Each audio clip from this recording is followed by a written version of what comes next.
Hello, everyone. Good morning, good afternoon, good evening from wherever you're coming from today. Welcome to this global webinar. My name is Ayaka and I'm coming to you from Gold Coast in Australia. I'm a campus director from Griffith University and I'm working on a project advancing SDG 15, Life on Land. And I'm really excited to be here today with Adam Mostogl. As we wait for everyone to pile in, I'd like to welcome you all to turn on your cameras if you're able to, or if you feel comfortable to.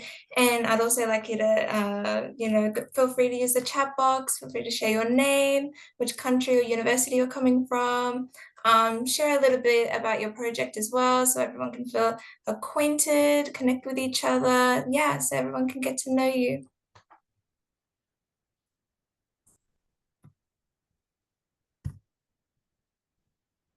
Yeah, it's good to see everybody introducing themselves.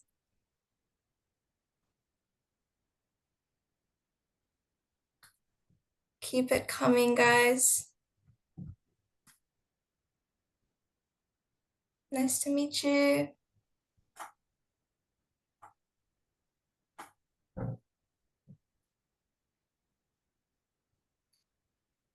We've got people from Pakistan, people from Kenya, people joining us from Hong Kong. Great to see everybody coming in from different places. Or from Greece, that's cool. Shanghai.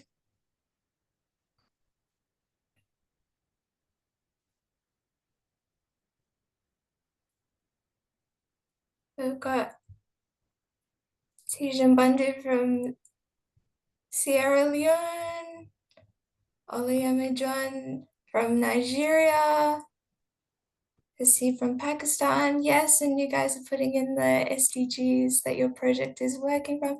Oh, yes, we've got Adam from Tasmania. That's you. Yeah, got so many people joining from so many places. I love that. Um, so to get started, in any given week, Adam Mostogl might be helping entrepreneurs to kick start their business ideas, simulating small businesses to challenge the status quo, challenging communities to understand the potential, or teaching hundreds of students to embrace innovation to solve the problems of the future. Adam is the CEO and Chief Entrepreneur of the Van Diamond Project, the founder and inspirer at Illuminate Education Australia, facilitator of the Shift Lab, which is Tasmania's first social impact incubator, and he has been acknowledged in the 2023 Australia's 40 Under 40 Executives and Entrepreneurs, 2017's Australia's 30 Under 30 Entrepreneurs, and 2015's finalist for Young Australian of the Year. Now, Adam, I'll give you the floor. You can kickstart this session. Yeah. Oh, no, thank you so much, Ika, for that. And it's fantastic to see the chat streaming through. I feel like I want to have that up and see where you're all coming from, but I know that there's a couple of things to share with you as well. So, no, it's absolutely fantastic. I also want to add my welcome. So, yeah, good morning, good afternoon, good evening, wherever you are coming from. I also want to acknowledge the traditional custodians of land which I'm gathered on and spending my time here in Tasmania and pay my respects to the elders past and present, recognise that for generations, Aboriginal people on these lands have connected and shared and sustained so much that we have so much to learn from. It's very much an Australian thing that we do, but I think it's always important that we acknowledge the footsteps that we walk in as we do all of these great things that we do and where we go with that. I also just want to say thanks to the MCN, the United Nations Academic Impact, and the Millennium Fellowship. It's an honour to be here again. Absolutely love hearing all the great projects, and I hopefully can share some wisdom and support with that sort of stuff. Ika, you did an amazing job. I normally have a slide that pops up with all of my bio if I kind of scoot this way and says all the stuff, but you've pretty much run through it all, which is really great. I also have recently taken on the role in the peak body for social enterprise in Tasmania. It's a big passion of mine. And have recently picked up a few education awards as well. So very passionate around how education plays a role in our community and society. Outside of that, as I said, I think you've done a fantastic job outlining who I am. So with that, I want to get into a couple of things to share with you all. And just help you on that fellowship journey that you're on. So I'm going to change this back. There we go. Um, I want to share with you a little bit about what it takes to drive change, help with the foundations of your impact projects from my perspective, because I know that you're all on these various journeys as you're stepping through. And over a number of years, I've actually run a book club out of our space. And one of the books that have really sort of moved me a lot is the one that's on the screen, 9 Lies About Work. It's actually the first one I picked up after when I came back into the Van Diemen project full time. And it shaped what I believed was possible as I took on this leadership role. And the book obviously talks about 9 lies about work. It sort of unpacks what we expect to see and what we should actually see in our workplaces and the world around us. And while the book is a fantastic book to read, I am going to unpack the 9th lie. And so please read it all. This is not a sort of, I'm going to give you the spoiler alert, but I do recommend to read it because I found it was just a fascinating concept to go through. But this one always has stayed with me. And it's the fact that leadership is a lie. Does going to a leadership seminar or forum make you automatically a better leader? I don't think so. Does being in a leadership role automatically make you an incredible leader? I don't think it works like that. And I think we've been in spaces where we've seen people elevated to roles that they might not be able to fill or we might not be inspired by. People, from my perspective, who lead change haven't necessarily been leaders either. They've done something incredible, just like you are all doing, and people have followed on that journey. They have followers who listen, who go with them, who respect them, and are checking in with them, and they are part of a community. And so when I say that leadership is a lie, I often get asked, well, what do you call it? What do you call this sort of role? And for me, it comes back to the idea that fellowship matters. It's a really small difference. But for me, the ones who lead real change have people willing to follow them, to go on the journey with them, to hear the stories, to hear what they are doing. Almost if they went up to the edge of a cliff, we'd all just go, hey, we're here with you. Like, let's go. What are you doing? Where are you going? But they trust them. They respect them. They go where they're going because they believe in what they are doing. And so as you are all stepping up to lead change, the question for me is not, can you be a good leader? The question for me is, are you worth following? Have you got a story and a journey that people should follow? Because following is different. Being followed, it's not about standing at the front of the room and telling everyone what to do or going on rambling conversations in that sort of space. We've seen those leaders, people who just berate people from the front of a room. We cower to those leaders, but we don't respect them. We don't trust them. But for me, fellowship is about the earning the trust, earning the respect, telling the stories. It's about not just awards, but it's creating honest connections and it's building relationships. And so I always ask the question at this time to go, once you understand what those connections mean, would you follow you in the journey that you're on now? Would you follow the leader that you're being right now, the journey that you are on, or is there something you need to shift? Is there part of your story that you're not telling that people could admire and could respect on this journey? For me, once you become a leader that someone can follow, then you start to overlook shortcomings. You start to overlook all those doubts that we have in our mind that says, hey, I don't think I'm good enough. Because if I'm following you, I'm on the story with you, I'm trusting you, I know that you're human. That's kind of how this works, but I'm willing to work with you on that. And there's really incredible research in this space that says actually leaders who have built a relationship around trust and respect, when they have these situations that come up in life where they fall short, people still go with them. Whereas those who are elevated very quickly, they often get torn down because it's all about that element of fellowship. Now, if you're kind of wondering, hey, do I fit into this? Well, first of all, you might not be put in a position of leadership. I believe you are through the fellowship, so don't worry about that. But you all can be someone worth following. I remember I spent 2 years living in Queenstown on the west coast of Tasmania. And it's a small isolated community, about 1,800 people. And when I lived down there, I would get phone calls from people wanting to start businesses, which I loved. I was in my mid-20s and I went, hey, if you're going to take me out for lunch and buy me a coffee, I'm not going to complain. And so I enjoyed that. That was great. But started, like, I loved connecting with people and hearing their stories. But then I started to go, wait, why is everyone calling me? Why are they calling me? Like, the council has this whole team. There's all these people that they should be calling. They're just calling someone who lives down the road. And I found out that what they were doing is they'd call the mayor. And the mayor went, I don't know anything about this business thing. Adam, here's his number. Go and talk to him. And that's how it went. Now, they had an economic development person at council at the time, but the mayor still went, no, no, no, I trust Adam. Go and have a chat to him. And so for me, no matter what you do, your perspectives and your experience are important and they are worth following. And so whatever you are doing in your studies, in your impact projects, you have a story that is worth following. So embrace sharing it. You have a community of people here that love to hear what you're doing, but understand that you don't have to be in a position of leadership. If you are driving some change and people are respecting what you're doing, then you are being followed and you are worth following. So in the world that I talk about, followership really matters. Be someone worth following. And in that story, it's a term that I've picked up as well, which I absolutely love, which is being a good ancestor.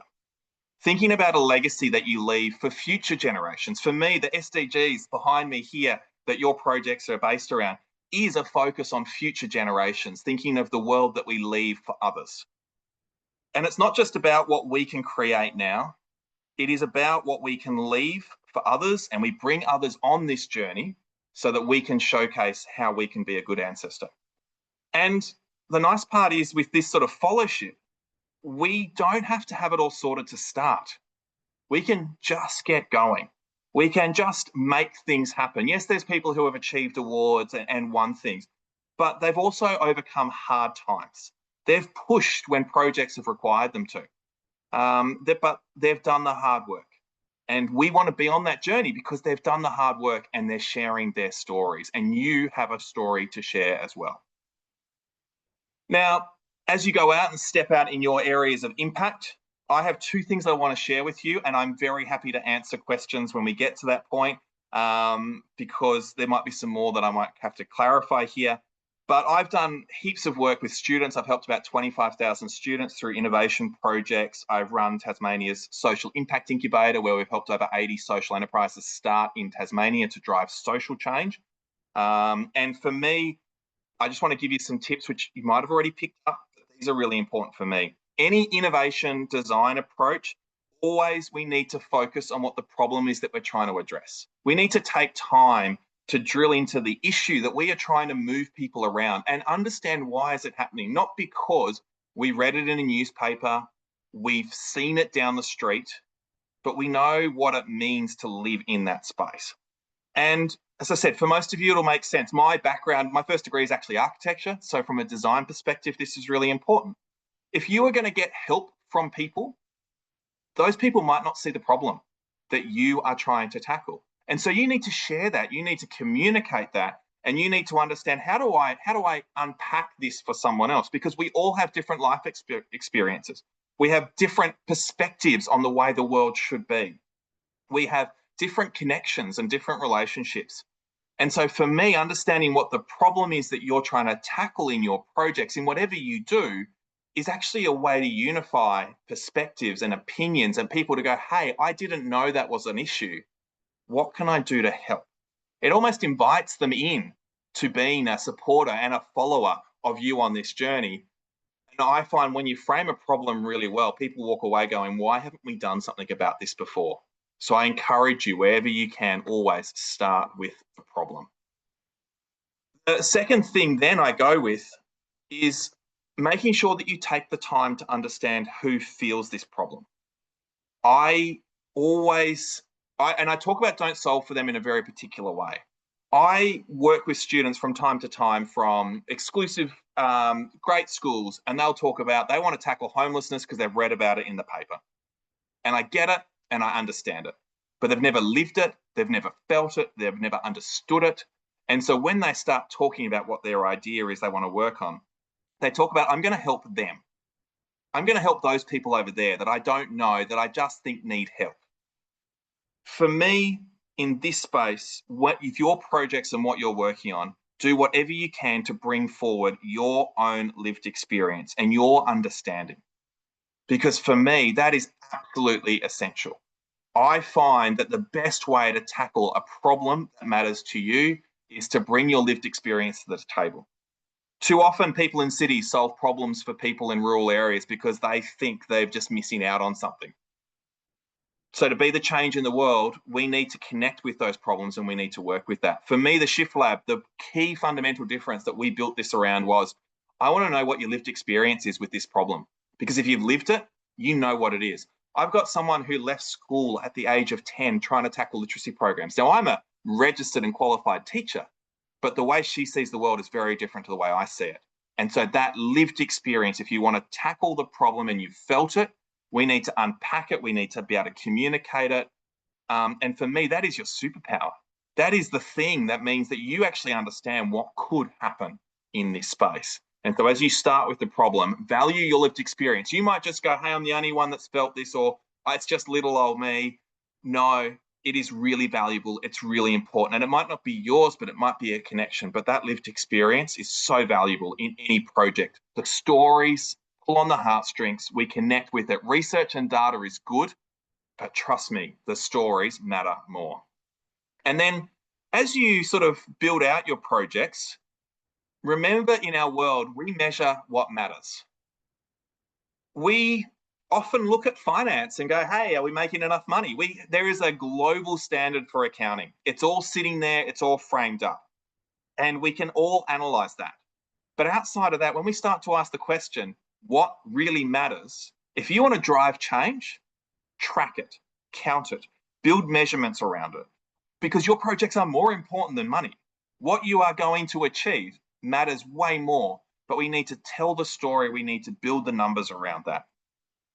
Because what will you measure?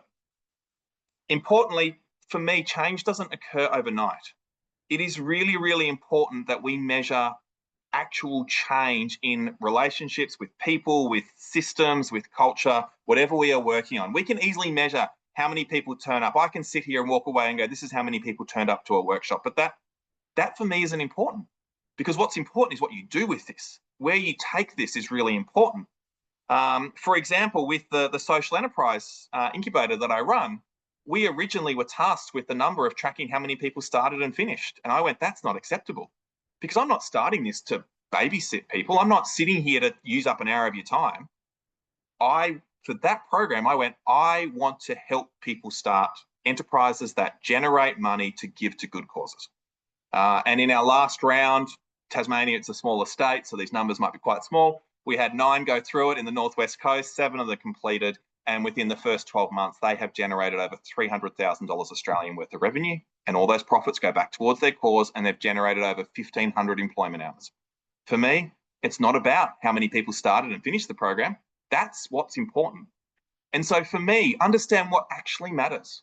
What is your project trying to turn the dial on? And measure it, track it. Sometimes it's hard. Sometimes we don't meet the mark. But the only way we know it actually can work is actually counting that change. And so I encourage you, as you build out your project, work through this. I often use a log frame as a model for this, but there's so many other ways to do this.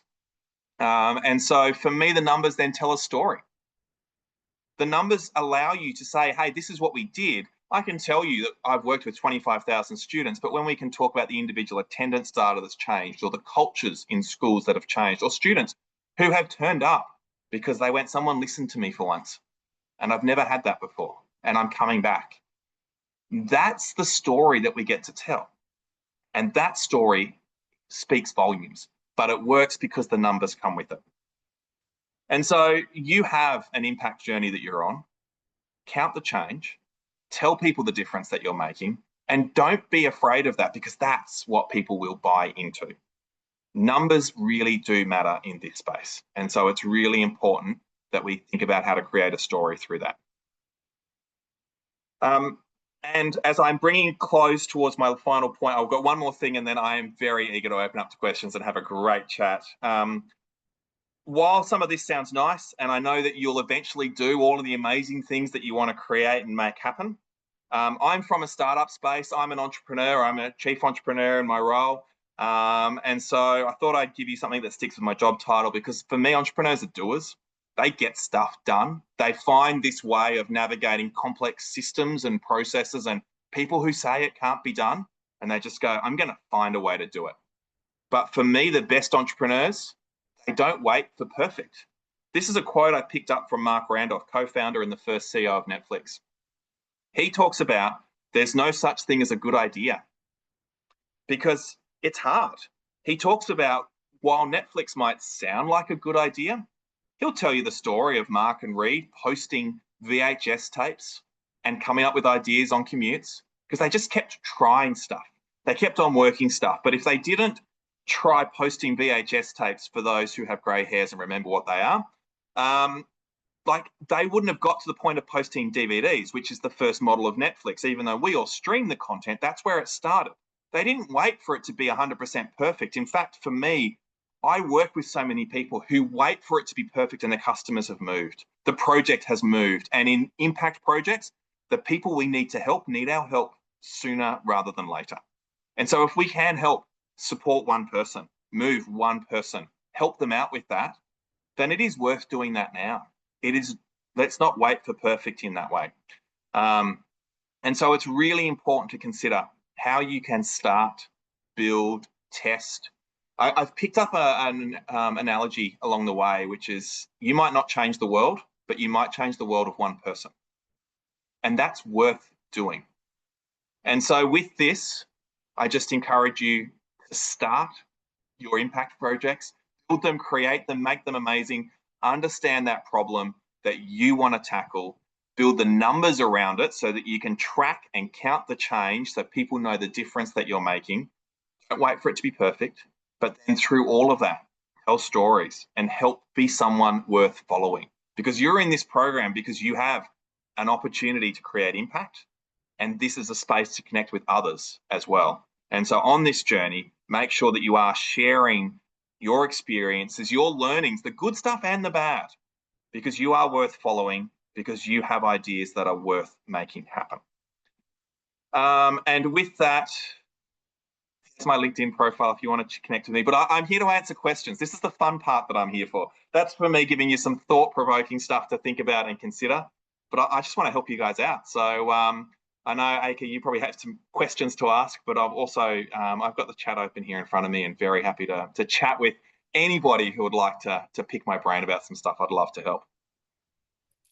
Yeah, thank you, Adam, for that. You've brought like a lot of really interesting, valuable points about like, followership, lived experience, and like counting change. And I think like your experience in like social impact incubators with like enterprise is actually really relevant to what we're doing as Millennial Fellows with our social impact projects. So really good tips. Thank you for that. Now for some questions I'd like to ask you. As a founder of Illumina Education Australia, you have empowered over 25,000 students from over 300 schools. What would you say are the top skills that students joining us today should prioritize in their social impact journeys? The top skills you should prioritize. Oh, we see we've built a whole framework because we have basically argued the point that basically test scores aren't the things we should be building around and tracking. We've built our whole framework about confident, creative, and capable young people.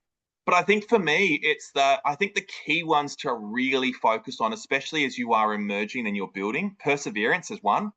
The ability to keep going when times are hard. Trust me, I've gone through some hard times. I know it's being recorded. There'd be some stuff I would share that if it wasn't recorded, that are pretty hard and pretty tough. But on the other side of it, when you get through them, you realize you can conquer so much. So perseverance is a key one for me. I really don't underestimate the power of communication, sharing stories, telling people about what you're doing, communicating in writing and in speech, because as I said, followership is really key, and that ability to communicate and bring someone in a way that they can be on the journey with you, hear the stories, be part of things as you go through. That for me is really, really key. I feel like they're probably the two ones that I'd suggest out of all of them. So we've got like a matrix about 25, and I feel like they're probably the two ones that I'd really encourage you to lean into, because you'll never get them perfect, but you'll always go better. Yes, thank you for that. And I'm seeing in the chat that, people can, fellows, if you've got any questions, please feel free to put that in the chat, put that with your name and your university as well and where you're coming from. So I love to see that, yes. But next question. So you're leading Tasmania's first social impact incubator, the Shift Lab. What would you say is the importance of young people engaging in social entrepreneurship? Um, well, I think it's really interesting. So the Shift Lab was originally started because the Tasmanian government wanted to help start new businesses, and I just found there was a gap in purpose-driven organisations.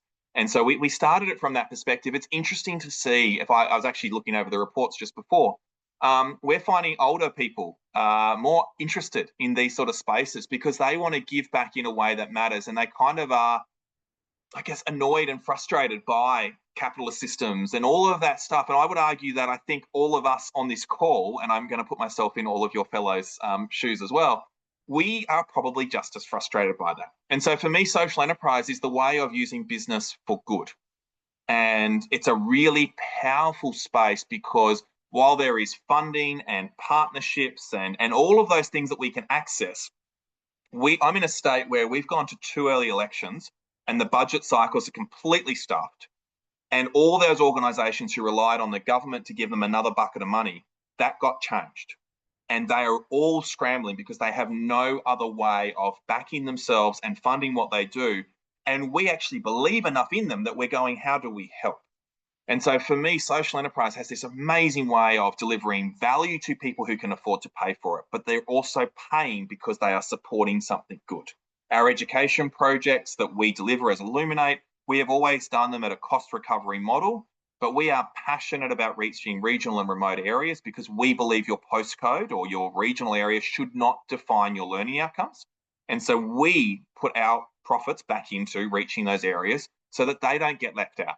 And that for me would fit with probably all of your perspectives on this call, but we have to do it in some sort of framework that allows us to go, if you want to help with this because you agree, social enterprise to me is the space to do it. So I think it's a powerful way to work. And if you've got projects that require some funding, I'd encourage you to look into it as a model, purely because if people can buy in, they buy into your story, they become a follower of your impact. And they know every time they buy something from you, purchase something from you, they're only helping you go further. Yeah, thank you for that. And fellas, once again, I'll just remind you, feel free to drop all your questions in the chat. We'd love to see it. But Adam, yeah, as a globally recognized supporter of the UN Sustainable Goals, I love that your background, you show all of that there. How interlinked would you say that the SDGs are, and how does that affect our way forward in terms of meeting the goals by 2030? I think so. I'm also part of and it's probably where I actually probably first got involved in these events, was through the Unleash Global Innovation Lab. And I remember the foundation for that is we had to spend, there was a report when they released then the SDGs was adopted, that we had to spend between $4 and $5 trillion a year to achieve the Sustainable Development Goals from when it was first sort of signed up. We didn't spend that much sending man to the moon. And so when that was the literal moonshot, this is the challenge that we have. And so we actually have to, for me, I'm concerned that we won't reach the goals as we would like to reach them. But this is where we all need to band together to understand what we can do and can achieve.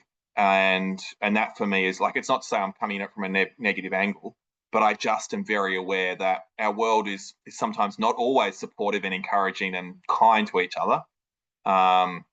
But I do believe that they are fundamental to that. And I love from a Tasmanian perspective and probably an Australian perspective that we probably think as a developed country that we've got things sorted. But I know that I live in a state that 1/3 of our state has a welfare payment. I know that 50% of the adults that I run into in the street are functionally illiterate. And I live in a developed country. We have renewable energy. Like we're on a pathway to 200% renewable. We're exporting power now. But poverty is a problem. Gender equality is a problem. Hunger is a problem. We're having to feed kids in our schools because that, one, creates better learning outcomes, but two, they're not coming to school fed. So for me, I find that the SDGs are an amazing framework globally to call out what we can do. And I think all of you that are involved in this space, use them as a framework to share knowledge and understanding, because I believe that so much in the world can be achieved by us understanding what others are doing. Sorry, I've got on a soapbox rather than answer your question. I hope that helps. No, you did fine, thank you. As someone who's built bridges between entrepreneurship and social impact, how do you think community-driven initiatives help it to be sustainable and informed by the complexity of community needs? I think that complexity of community needs is that lived experience that I've talked about. I think that's really, really key that people are involved in it and you are listening and you're responding to that. Not to say that I think projects are better informed by it. The Shift Lab was originally built because the Queenstown where I was living, the mine was shut down. Unfortunately, 3 people died in the mine. But basically 500 jobs were lost in a town of 1,800 people overnight. And a lot of people drove into town saying, we'll help you, without even asking the question of what help do you need. And I think that for me is key. If you are building something from what you see and what you need to happen, that understanding of complex needs is key to come up to actually shape a project that reflects the unique needs of a certain place. And so I think that is absolutely fundamental to drive change. Now, one of the things that I'm currently working with some partners on is how do we sustain people driving change? Because that for me is the other side of this, is that if you are the one leading something, creating something, making something, unless you've got a strong team around you and a strong support structure, we put a lot of, I guess, responsibility on people who are trying to drive change, and they will burn out. And so for me, while it's a great way to start, there is a point that we need to go, hey, if this has to go, like it's that old saying, if you want to go fast, go alone, but if you want to go far, go together. And I think that's absolutely key, that we have to think about if someone is stepping up in your community, even in this space, as you are all fellows in this space, how do we support and encourage those who are stepping up so they aren't going alone? Because that for me is a key point of risk. And that's always something to get concerned about.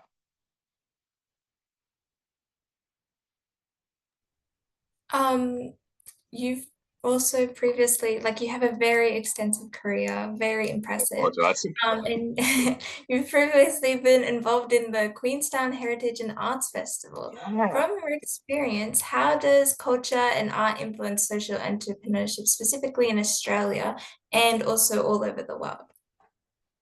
For me, I find that the creative space, the artistic, that sort of space is really, really powerful to share ideas and share experiences. I feel like it's probably one of the few, I don't want to say it's one of the few last ones, but I feel like it's the right way to put it, that we have open discussions and we can have things that we don't fundamentally agree with, but we're still interested and intrigued by. I don't think our world has that many safe places, but art seems to be one of them. So the Heritage and Arts Festival in Queenstown started because it was before my time, because the town wanted to be known for something, and they created an arts festival. It's now called the Unconformity. It's a award-winning festival in the way that it works, but it is built around this whole, like, it's just the most weirdest mineral resource space I've seen. The Unconformity. We've had musicians perform in underground mines, which is not what you do, or you've got swings in just beautiful heritage buildings and all sorts of crazy stuff. We almost burnt an angel down on the main street. Just incredible things that you just push the envelope. And for me, if you are in that entrepreneurial space, you are pushing the envelope. And I feel like our creative communities are doing that. So I actually think there's a lot of energy in that space that we need to leverage and we need to pull together. Yeah, you're dropping like liners after liners, good quotes. And your motto is, if you want something done for the community, you need to get out and do it. Since we have a 100%. lot of millennial, yeah, since we have a lot of millennial fellows here today, and they're all passionate about making a change in the community, what should be their first step and what should they focus on in the beginning? Oh, well, I feel like I'm seeing all the projects coming through. So I feel like I kind of go that for me, the starting point, if you aren't quite there, really reflect on your own lived experience and those around you. While it might not seem as important to other people, if it's something that is a challenge that we need to address that aligns to the goals behind us, then we need to do something about it. Even if it's in your town or your region and it's only in your region, it's probably not. But your unique perspective is really key to build around that. So yeah, that lived experience for me is absolutely key. And then do like a sense check with stakeholders, with key partners, with key people who are in this space that you respect, you look up to. the amount of times that I've picked up the phone and asked someone really early in my own journeys, going, "Hey, can I just pick your brain for an hour? Really value what you do." I get invited to lots of places to do this. Like I struggle to say no to these sorts of opportunities, but I don't get asked that often. The problem is that a lot of people don't get asked to help. And so I encourage you to ask and say, "Hey, can I pick your brain about this? I want to work on this. Do you know anything that's happening in this space?" And when you start to unpick at these things, you start to go, "Hey, there's all this stuff here, but there's nothing here." Or there's these threads, or just you kind of go, "I didn't realize it was like that, but now I know where I can fit into that." I think that is absolutely key before you start to really build those projects. And then, oh, look, I've already talked about it. You've given me a softball to remind people about it, but for me, the numbers. Understand what actually success looks like, and it's not success at the end of the day. It's success maybe in 6 months' time, in 12 months' time. I understand that you're in the program for a period of time. You're a fellow for a period of time. But gosh, if your projects keep kicking goals for years after this, like it's worth it, 100% worth it. So set the goal for what will you achieve as an actual change, rather than just, oh well, did people walk out feeling better when they walked in? I feel like we all can do those things, but stuff that we're working on, it needs more. Thank you so much. And now we have a open Q&A session from the Millennium Fellows. So you can, if I'll call on your names, and you can unmute yourself and you can ask the questions yourself. Or I can just go through with asking some of the really good questions that we've seen in the chat. So we've got Abdulaziz Bashar Amar from Millennium Bello University in Nigeria. Feel free to unmute yourself and ask your question, or I can go ahead. It was a really good question. Do we have you in the chat? Okay, well, the question was, as a leader, how should I get to know the behavior of those I'm leading so I align my leadership style with their field? That's a really good one. Oh, that's a really good question. I love that Mm. question. That's so good. I just there. I don't know. Maybe it's my approach, but take time to be with those that you're working with.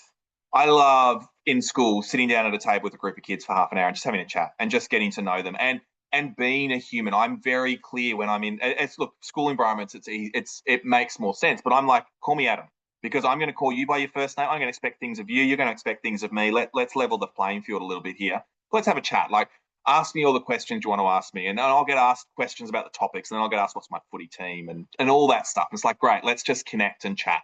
Tell me what sucks. Tell me what doesn't work. So I really encourage you to take the time to get to know that you're the ones that you're working with, and build a relationship to some degree that allows you to be authentic and human. Again, that's the fellowship stuff for me. That's really key, and just start to get to know who they are. For me, I find that once you start to know people, you start to respect people and you build things with them. And it is so much better when you are getting to step back and go, "I'm so glad, but this is you." They'll always honor what you've done, but I just find if you can empower people and support people, I've constantly flipped organizations. I'm very much in my team. We have a flat structure. If anybody doesn't know how to do something, either I never train them or they were never meant to do it, but we all do the same job. We all help each other out. And I'm very much in that space. And if you're building teams of people, it's a really great way to actually get people to be involved in what you're doing by getting to know them, including them, valuing their input, and respecting back. Hey, that's amazing. That is incredible what you've just said. Again, because you are coming into this space, and I understand there's cultural differences in this, but because you're coming into this space as someone who's maybe older, who's doing this project, who's a Millennium Fellow, that's pretty amazing. Those things will give you some respect in that space, but if you then respect them back, that is extremely empowering for people. And I just find time and time again that is a really great way to open up respectful relationships and create, probably, as I said, the fellowship rather than leadership. Yeah, that's a really good point. Next we have Javaria Khalid from Pakistan, who's currently a Millennium Fellow working on a project called One Learning Sky, and that bridges educational, emotional, and professional divides between rural and urban students, combining research, mental health support, and career readiness training.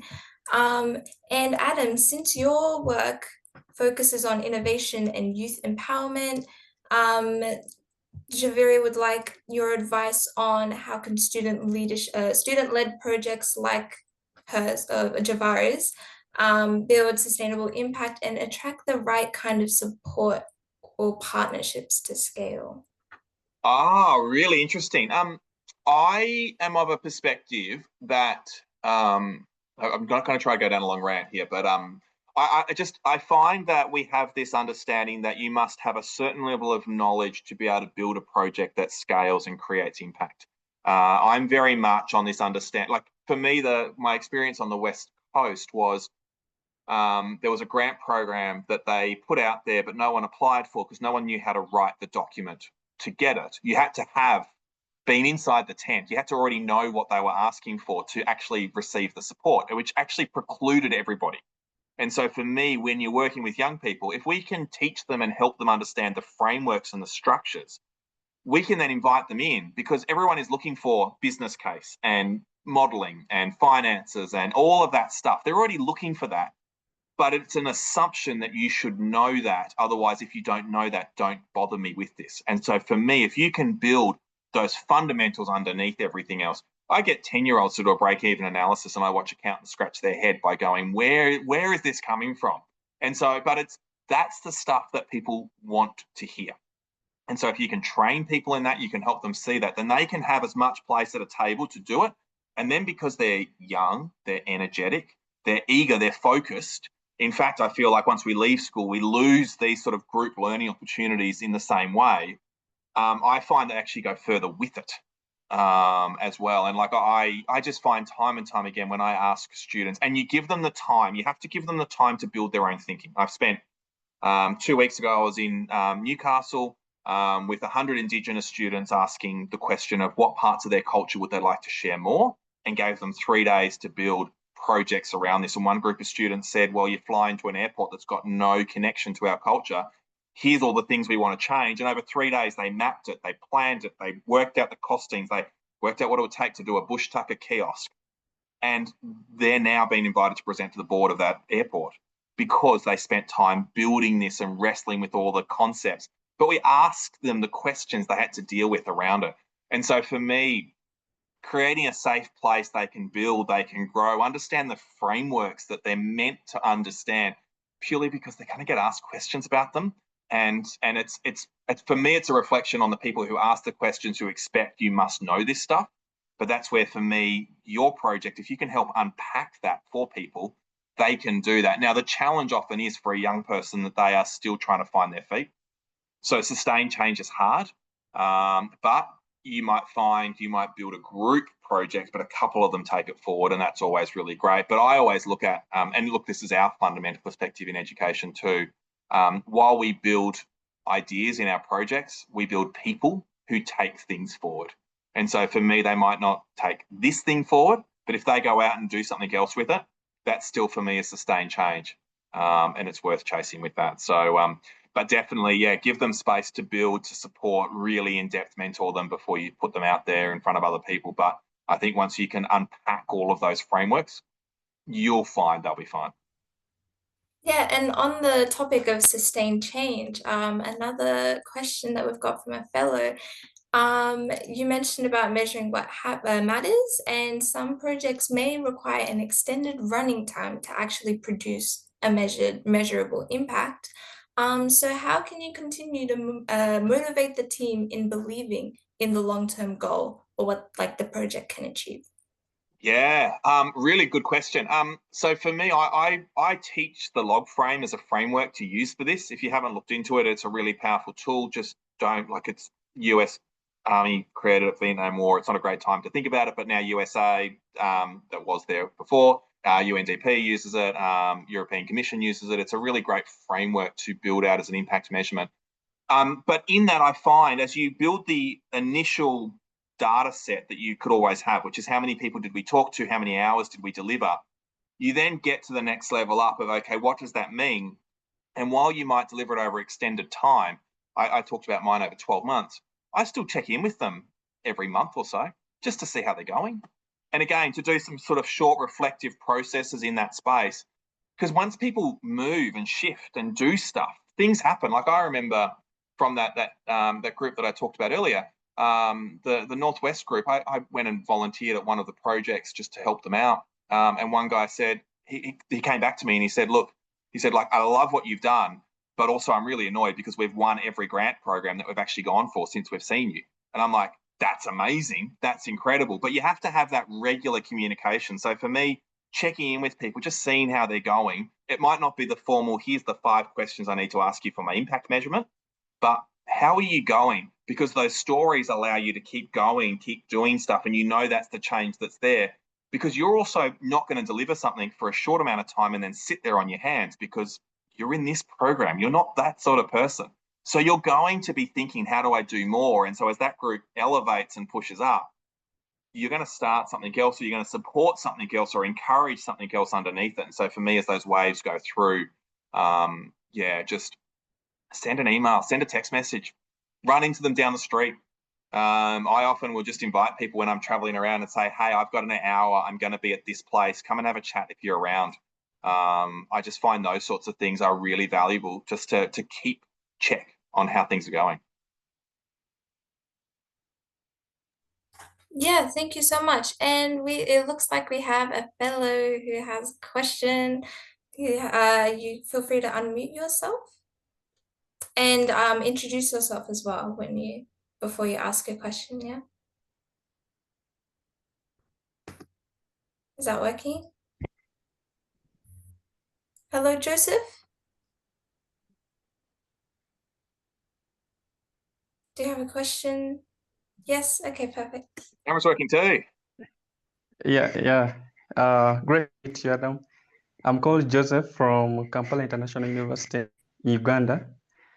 So my question basically it was about what you've been like telling us about how do you measure, like how do you track and measure and then communicate to show the difference to potential maybe people who can maybe fund, like basically that's what I wanted to know.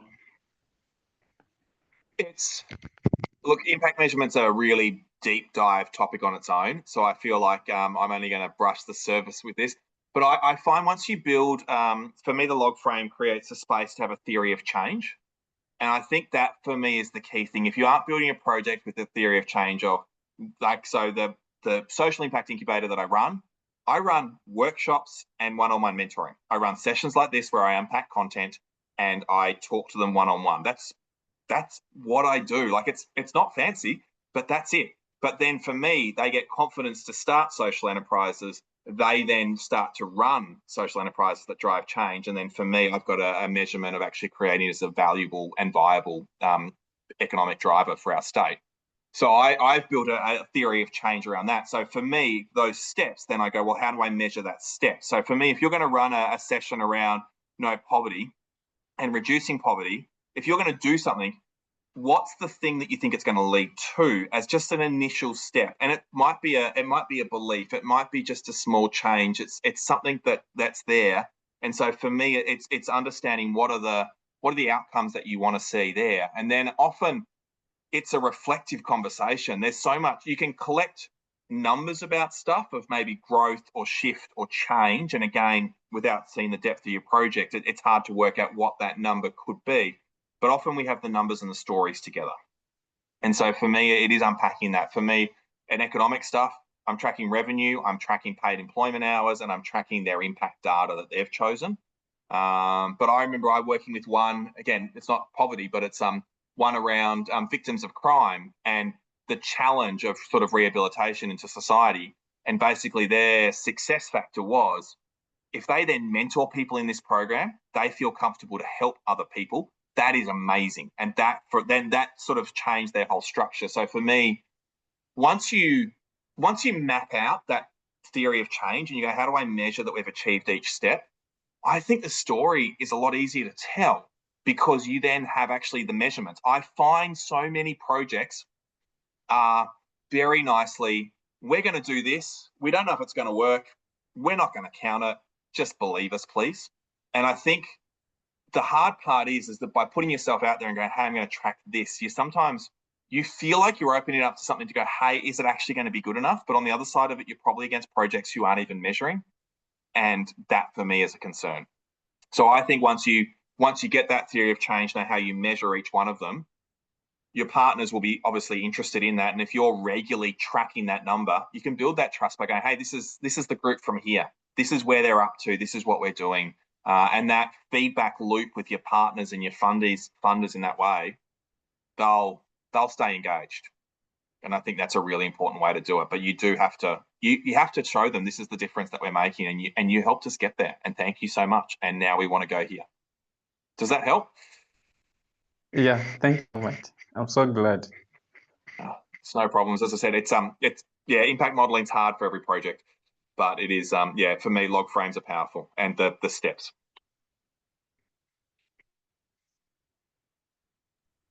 Yeah, and thank you, Joseph, for asking that question and raising your hand. Another question that we have is from Bilal Khan, and their question is, how can we ensure that climate and food security initiatives are inclusive and equitable, particularly for vulnerable populations? I feel like you're asking a question well outside my field of expertise, even though, as you have already explained, I do have a few areas. I feel like the inclusive and the equitable parts, that's for me, your vulnerable populations, I'm wearing my innovation facilitator hat now, kind of going, there must be a part of the vulnerable populations that are missing out. And diving into what they're doing and doing a root cause analysis around that. Because I just find systems aren't designed for certain groups of people because they just never thought those groups of people, I don't want to say existed, because I feel like that's really cruel, but I think they've never designed them with them in mind. That they've just gone from a percentage perspective, we'll design it for the majority, it'll be fine, don't worry about the rest. And I find that once you drill into those vulnerable populations, you deliver that root cause analysis, why they feel excluded, why they feel like they don't have access, then I think there's something in that space. And this is where, for me, that defining the problem is really key. Because once you tell people they don't have access for a certain reason, and they understand what that means and how simple the fix is, for me, that's the stuff that is really, really powerful. So without knowing the specific area that you're working in and what that barrier could be, I find that really taking the time to go, okay, how do I help this group of people? And when you talk about vulnerable populations, you might be talking about 0.1% of your population of where you are.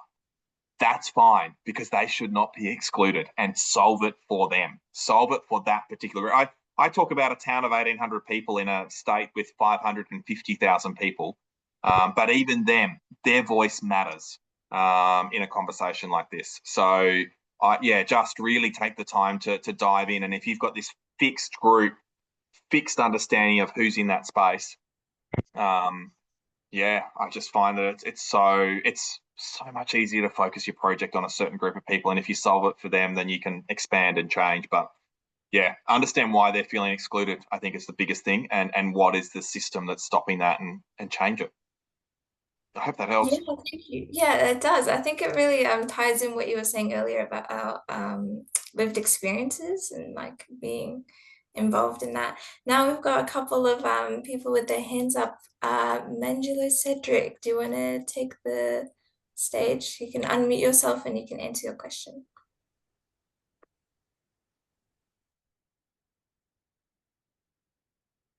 Mute. There we go. Hello, my name is Mangilo Cedric. I'm from Tanzania, University of Herbert Kairuki Memorial University. And my question is around the impact. There are some certain projects where to measure the impact, it takes some long time. Now, in terms of that, how do you keep the group motivated to actually know that the actual goal is going to be achieved, let's say, in 3 to 4 years? So they should keep up with whatever steps that you are taking in order to make sure that that project, the impact that you are trying to look for, is achieved at that particular time. Thank you. Great question. I think probably, as I've maybe discussed a little bit before, for me, it's if you're waiting for 3 to 4 years, I think there'll be numbers before that you can count. There'll be stories to collect before that point. And so for me, that's the really core thing that you've got to understand. And that's where that theory of change comes through. The 3 to 4 years for me is the goal. That's where it should be. But for you to move from what your project is doing to the next step, there is something in that space that I would encourage you to be tracking within weeks or months to do that. But then it's about how do you maintain that connection and the relationship that you are still part of the story and the journey as it goes forward. If there's a way of connecting and just checking in and talking to people, even if it's a scheduled email newsletter or just something that is low touch but is really impactful, and it's a nice reminder to other people that this is happening, that we want to be engaged.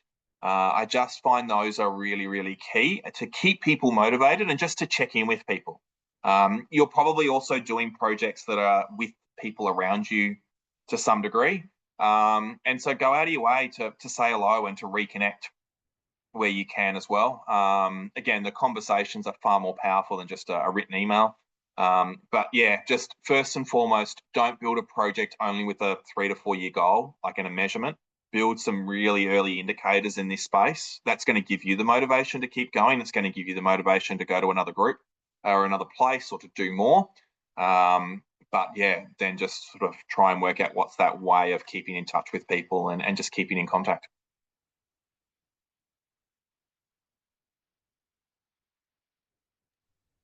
I hope that answered your question, Mengele. Yeah. Okay. And so we've got the last question from one of our fellows in the chat. This is from Doris, and Doris asks, "How do you unite your fellows or your followers as a leader?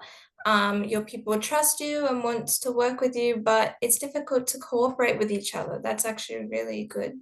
Really good question. Oh, I love it. I'm also more than happy to hang around a little bit longer as well if we still have more questions going on. But I think for Doris, it's a really, really great question. For me, the relationship that you have with people is a little bit one-on-one. And so for me, I'm not often pulling groups of people in forums together. I'm often realizing, because I find that people are engaging for different reasons and for different outcomes of what they want to see. And so for me, it's often a lot of this, how do I engage with you around what you need help with and what I can do? Let's share that story, because you want to hear certain stories about certain things because you care about that. And you over here, you care about this. I need to tell you a slightly different story, and that's okay. And so for me, then it's building that rhythm of how do you do that. Social media kind of gives us a platform to just to blast out information and just go broad. But I find then when you are looking to create that, it is understanding what they're looking for. I love doing a wants and needs analysis, just even in my own head, around, hey, this person, they need this to be happening. This is a fundamental for them, but they also want this, this, and this. And that's always great, because then I can target my conversation to say, hey, here's the stuff that you must know, and here's all the other stuff that you think is really cool. And that's what you need. And so by building those relationships and that trust, that's really key. We even found, and obviously COVID was a number of years ago, but we found with the ones that we built those really strong individual relationships with, we kept going, even though our project stopped. We kept connecting and kept chatting about stuff. And for me, that's where that comes through, that you want to build this understanding of how do we do this together? And what does that need to be? The other part for me, the cooperate piece, I don't know if you're asking this, but I want to answer this because I think I can see it in the question. I'm very much building partnerships and relationships, and even people who want to support you on a journey to build this win-win-win partnership. That I want this to happen, you want this to happen, but by us doing this together, we create this over here for another group of people. And all of your projects would be something like that, because you're going to drive something. Someone might help you, but it's not your things that are benefiting, it's someone else. I get to work with young people or with business owners or with social entrepreneurs. They're in that core space that if we work together over here, I might, and nicely, I might get paid for it. You get the outcome that you're looking for this, but this person, by us working together, they get something we never thought was possible. And once you orientate people away from a selfish perspective and even our own perspectives and go, hey, what are we doing for that person over there? For me, it pulls you out of that sort of space. And so sometimes it's a little bit easier to cooperate because by us doing this together, we're achieving this over here. And often people see movement and change and growth, and they exit the frustration they feel in their daily lives because something's changing over here. And they get to, in that time, you together are talking about something in that space. So that's a really core thing for me in building projects and initiatives and getting people to come with you. It's what are we doing together? That's really key, and tell the story around that. Because you're going to get great outcomes. You're on a learning journey. You're getting all this stuff through the Millennium Fellowship stuff. That's amazing. But what are you doing for someone else? And if you can tell that story too, it's not about you anymore. It's about someone else. And we love hearing stories about what other people can experience too. Yeah, and I think the Millennial Fellowship is a really good opportunity to build that leadership and fellowship style. Since you said that you don't mind asking some more questions, we do have this last one. And it's from Bruna from Mozambique. And they ask, how can we design projects to tackle quality of education in rural areas? What should be the starting point and what should we prioritize? Oh, look, rural areas rural and regional areas is a fascinating one for me. I probably will speak from an Australian context because of basically where I am and what we do. We find some of the challenges, and this is where we tackle them from. A lot of people in regional areas, they will allow less experienced teachers to be in that space because they go and get a start out there because no one else is going there. There is often a lack of connection to a place in a city. It's a bit more blur across all the suburbs. There's proper words for it, but it's like you kind of get this homogenous feeling across a big place. But in these regional communities, they're unique, they're special. There's something that you've got to do to connect with those places. And often that gets missed in education. They don't understand the place. Someone comes in from overseas or from a different space, and they don't understand how this community works. I find that's a challenge. I also just find access to resources and materials and things in regional areas is harder. And the knowledge is harder. And so I find like our work we love going to regional areas because we find like I deliver innovation projects 30 weeks of the year. And so for me to go into a school that has early service teachers, it's fantastic because this is what I do every time I go to places. But for them, this is something that they've never seen before, and they get to be immersed in it, experience around it, and get to understand it, which they kind of go, hey, every city school gets to do that. But I'm not in a city. I'm in their school. I'm in their community. I'm doing it in their place. And I've lived in regional places. And so for me to understand that how relational it is and all those opportunities, like I've taught in a school where there's 7 students, and the 3 oldest kids, they cook lunch for the junior kids because there's not that many people that live on that island. And that's like, once you understand that pace and how things work, then everything else kind of fits around it. And so as you design projects for rural areas, like I'd pick an area or a town or a place, really focus on it, take some time to understand what their challenges are, their barriers are, but do it in a really respectful way, that it's not, hey, I want to come in and tell you how to do stuff. I want to understand what's not working for you, and can I help you fix some of it? I reckon some of you just turning up and being a friend and helping out probably will change the game for so many people. But in those sorts of spaces, I just find that there's often just little things that you can tweak and change, and often make massive shifts and changes. The amount of times that I am the first visitor to walk into a school, and as at the start you mentioned all my sort of stuff, it's 10 years ago I was a finalist for Young Australian of the Year, recognised as, and there's only 8 that are in that category at that time. And they go, hey, wait, you're the person that's here? Like I've been asked, actually, there was a town I went to. So for those who love music, Daft Punk's last album was launched in a regional town in Australia called Wee Waa. It's where cotton farming started in Australia. I went there 2 years ago, and the kids have got such a low self-esteem about their place. that they basically said, you can't be any good at your job if you got sent here. And I went, yep, let's work with this. And the next thing I show them is I talk about Netflix. In Australia, you can watch me play football on a gravel oval, the only oval in Australia that has no grass on it. You can watch me play a game of football on Netflix. And I showed them that. And they're like, wait, you're like a real person and you've done things. I'm like, yes, and I'm here to help you. Completely change the game.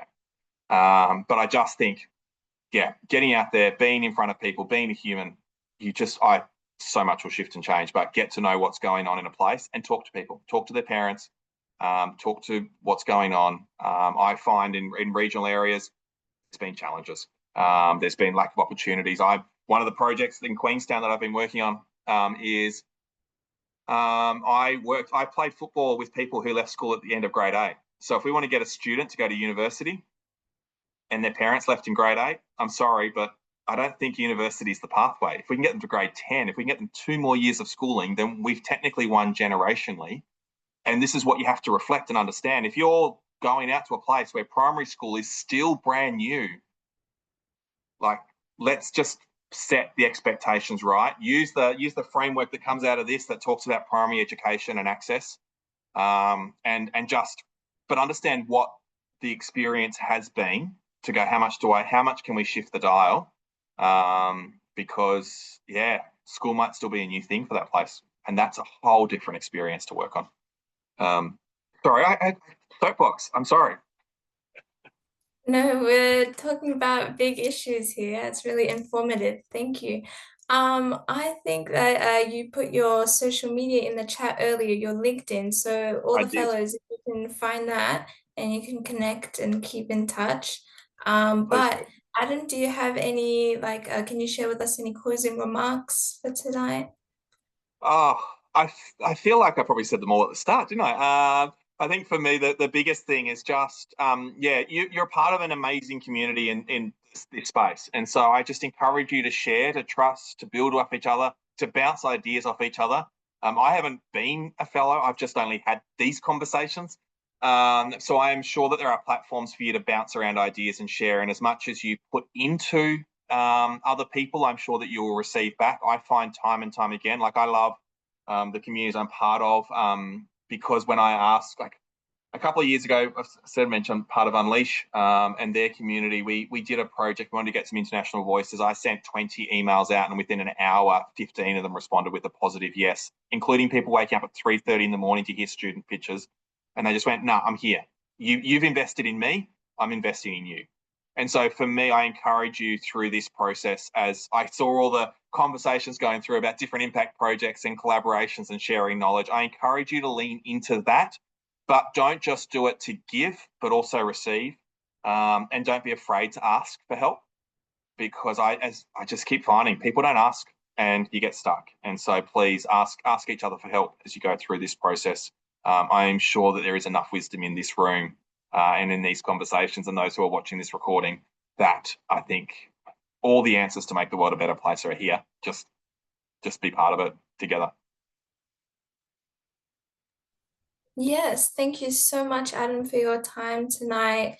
And thank you all the fellows for joining us from wherever you're coming from, whatever time that is as well, because, globally. And so updates, we've got an upcoming global webinar with Jamal Bell on the 2nd October, so that's 8 a.m. ET. And then there's a Saturday networking and upskilling hour on October 4th, 8 a.m. ET as well. There's information already sent to all of the fellows. It will be in your emails.